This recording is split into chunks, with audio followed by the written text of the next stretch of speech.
Iran যুদ্ধ থামাতে মরিয়া ট্রাম্প প্রশাসন, তবে সংঘাত বন্ধে পাল্টা শর্ত জুড়ে দিয়ে ইসরায়েল এবং মধ্যপ্রাচ্যের একাধিক স্থানে হামলা অব্যাহত রেখেছে ইরান।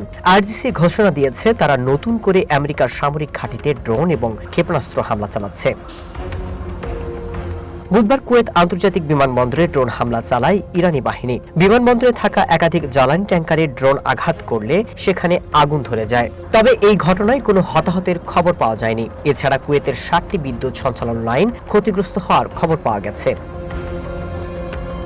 সৌদি আরবের প্রতিরক্ষা মন্ত্রণালয় জানিয়েছে তাদের আকাশ প্রতিরক্ষা ব্যবস্থা দেশটির পূর্বাঞ্চলীয় প্রদেশে একটি ব্যালিস্টিক ক্ষেপণাস্ত্র ধ্বংস করেছে। মন্ত্রণালয় আরও জানায় 1 ঘন্টার মধ্যে ওই অঞ্চলে তারা অন্তত 6টি ড্রোন ভূপাতিত করেছে। এছাড়া হামলা করা হয়েছে কুয়েত এবং বাহরাইনেও।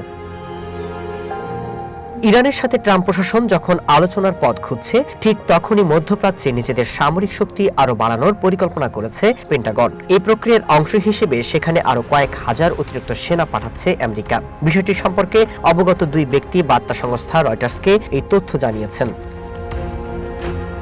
Masud Rana, one international desk.